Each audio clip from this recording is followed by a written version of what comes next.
اٹھا کر لے جا رہی ہے، اسے صاف پانی سے نہلا رہی ہے، صاف ستھرے کپڑے پہنا رہی ہے۔ ماں کا کردار ہے، ماں کی رحمت دیکھ لو۔ یہ منظر سب تو دیکھ کے گزر رہے تھے۔ حضرت بایزید بستامی نے اس بچے کو اس حالت میں بھی دیکھا، ماں کو دوڑتے ہوئے بھی دیکھا، اور یہ ساری کنڈیشن دیکھی، وجد میں آ گئے، وجد میں آ گئے، آنکھوں سے آنسو بھی جاری ہے۔ تھوڑی دیر بعد فرماتے ہیں یہی حال تو بندوں کا اور اللہ کی رحمت کا ہے۔ بندہ گناہوں کے دلدل میں پھنس چکا ہوتا ہے، اس کا ظاہر باطن سب خراب ہو چکا ہوتا ہے، کسی کو پرواہ نہیں ہوتی، سب گزر جاتے، مگر خدا کی رحمت جوش میں آ جاتی ہے۔ وہ رحمت آتی، اب رحمت آتی ہے، مصیبتوں کے کچھ تھپڑ اس کے اوپر لگائے جاتے ہیں، کبھی بیمار کر دیا جاتا ہے، کبھی نقصان اسے ملتا ہے، مصیبتوں کے کچھ تھپڑ اسے لگائے جاتے ہیں، اس کے بعد رب تعالیٰ توبہ کے پانی سے اسے صاف کر دیتا ہے اور عبادت کا لباس اسے پہنا دیتا ہے۔ رب کی رحمت ہے، رحمان ہے، رحیم۔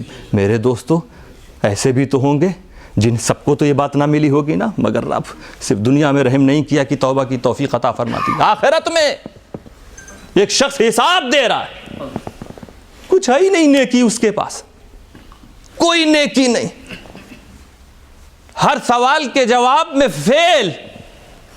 حکم ہوا تجھے زندگی ملی، ایک بھی بھلائی کا کام نہیں، ایک بھی نماز نہیں، ایک بھی روزہ نہیں، زکوٰۃ ادا ہی نہیں کی، حج کا موقع حج کے لیے گیا بھی نہیں، نہ ماں باپ کے ساتھ اچھا سلوک، نہ پڑوسی کے ساتھ، ایک بھی نیکی نہیں، جہنم کی طرف جاؤ۔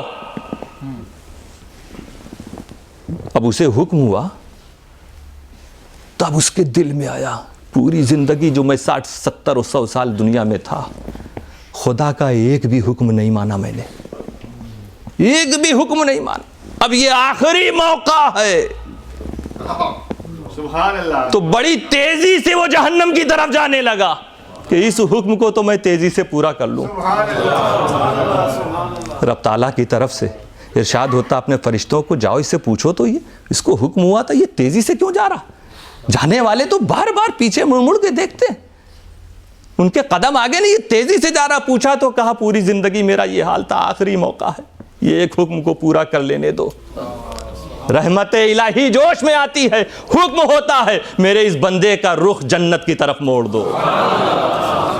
خدا رحمان ہے، رحیم ہے، دنیا میں بھی رحم فرما رہا ہے، آخرت میں بھی رحم فرما رہا ہے۔ رحم فضل و احسان، رحمت رقت قلبی ہمارے اور آپ کے لیے۔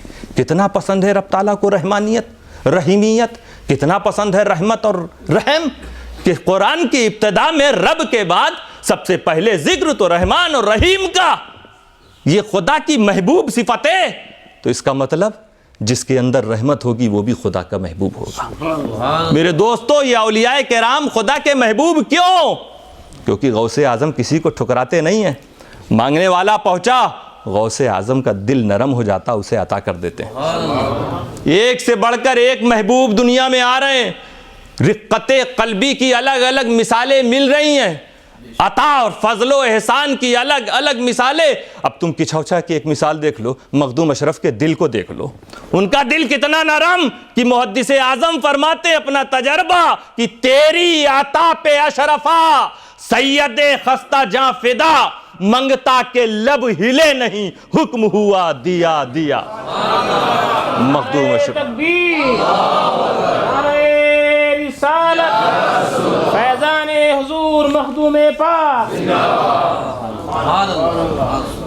یہ سارے اولیاء خدا کے محبوب، یہ سب رحمت والے ہیں۔ اب سب سے بڑا محبوب بھی وہی ہوگا جس میں سب سے زیادہ رحمت ہو۔ میرے دوستو، بغیر کسی تفصیل کے آپ جانتے ہیں کہ سب سے زیادہ رحمت کس میں ہے۔ یہ صرف بھارت، پاکستان، انگلینڈ، ایک عالم دو عالم کی بات نہیں، یہ وہ رحیم ہیں جن کے بارے میں خدا فرما رہا ہے وَمَا أَرْسَلْنَاكَ إِلَّا رَحْمَةً لِلْعَالَمِينَ۔ جس محبوب کو سارے عالم کے لیے رحمت بنا کر بھیجا، وہی سب سے بڑا محبوب ہے۔ الرحمن الرحیم، اس کے بعد مالک یوم الدین۔ اب اللہ نے اتنی نعمتیں دی، بادشاہت کسی کو دی، محل دیا, رتبہ دیا, دولت دی, کار دیا, سب کچھ خدا رحمان, خدا رحیم عطا کر, چھوٹی نعمت بڑی نعمت سب, مگر یہ مت سمجھنا کہ یہ بس یوں ہی دی جا رہی ہے.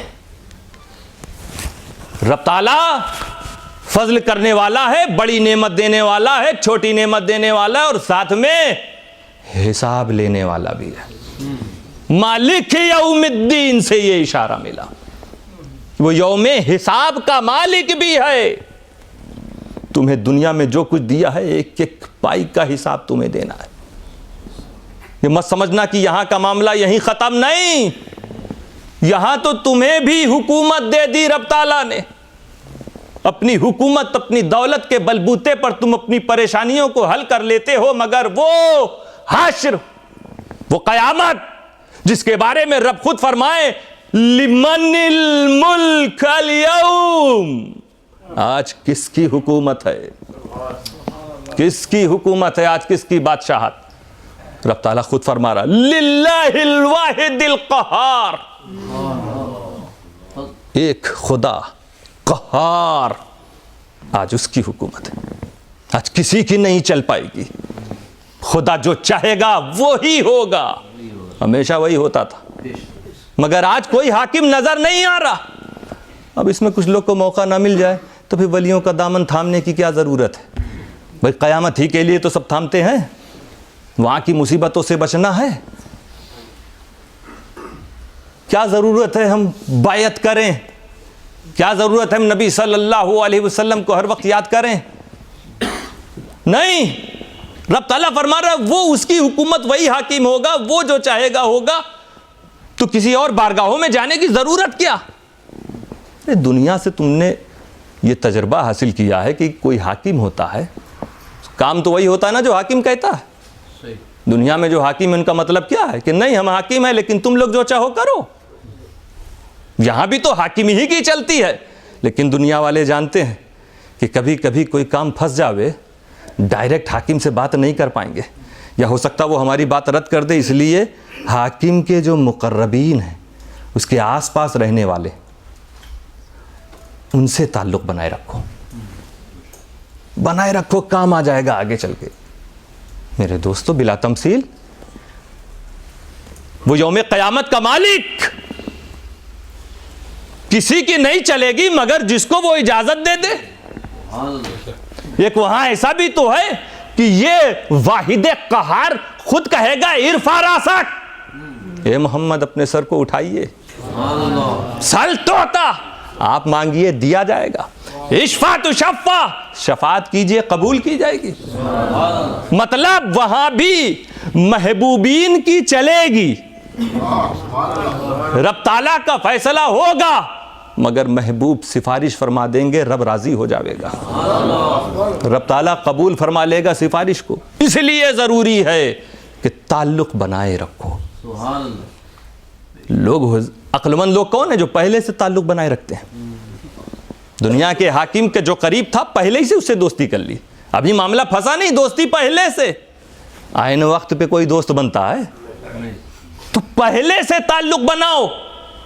صحابی رسول کیسا تعلق بنا رہے ہیں؟ آئے بارگاہ رسول میں, یا رسول اللہ لأنت احب الی من اہلی و مالی, اپنے مال اپنے گھر والوں سب سے زیادہ مجھے آپ سے محبت ہے. فرماتے ہیں کہ میں ان لأذکرک, ہر وقت آپ کو یاد کرتا ہوں, یہاں رہتا ہوں تب بھی مجلس میں, گھر جاتا ہوں تب بھی, گھر جاتا ہوں اور یاد آتی. فما اصبر حتی اجیء وانظر الیک, گھر جاتا ہوں مجھے صبر نہیں ہوتا جب تک میں دوبارہ آ کے آپ کا دیدار نہ کر لوں. وانی ذکرت موتی و موتک, یا رسول اللہ مجھے یاد ہے کہ مجھے مرنا ہے, آپ بھی وصال فرمائیں گے. یہ بھی یاد ہے, ابھی یہاں پر ہیں دیکھیے فکر آخرت کی, مرنا ہے مجھے بھی, آپ کا بھی وصال ہوگا یا رسول اللہ. آگے فرماتے یا رسول اللہ اذا دخلت الجنہ رفعت مع النبیین, جب آپ جنت میں داخل ہوں گے تو نبیوں کے ساتھ رہیں گے.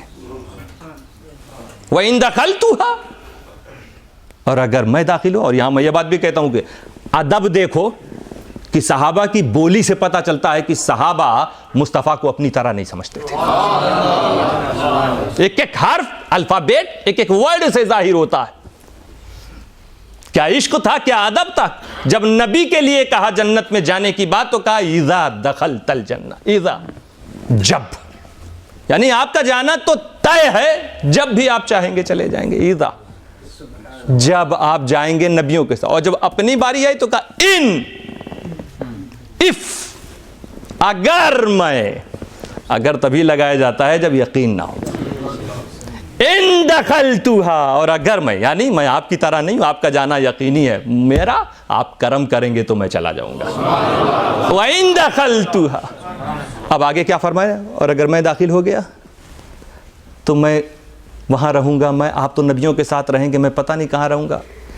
جنت کی حوروں کی فکر نہیں, آب کوثر کی فکر نہیں, غلمان و نعمتوں کی فکر نہیں. فرماتے ہیں اگر میں داخل ہوا آپ نبیوں کے ساتھ رہیں گے, میں نبیوں میں سے نہیں. اگر میں داخل ہوا ماراک, تو آپ کا دیدار نہیں کر پاؤں گا.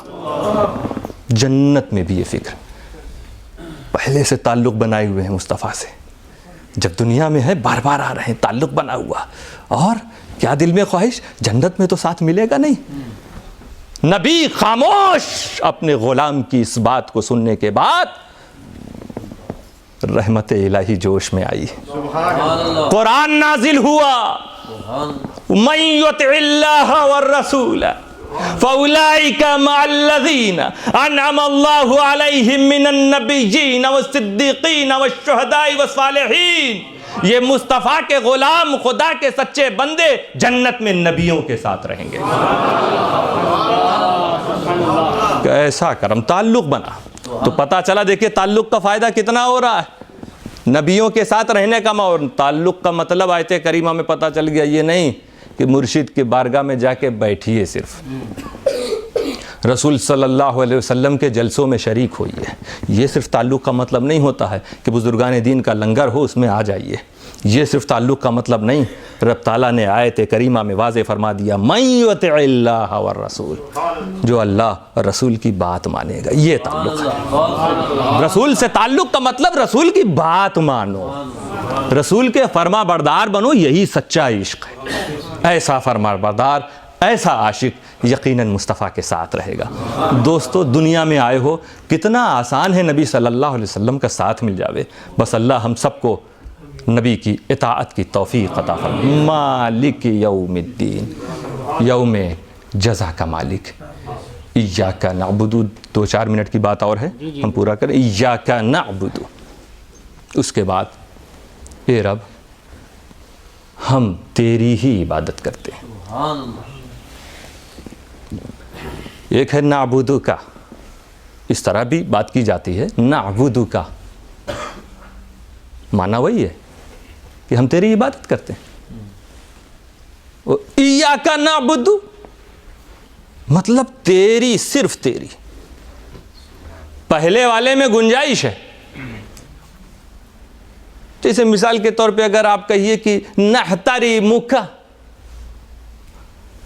ہم آپ کی ریسپیکٹ کرتے ہیں, ہم آپ کو ریسپیکٹ دیتے ہیں.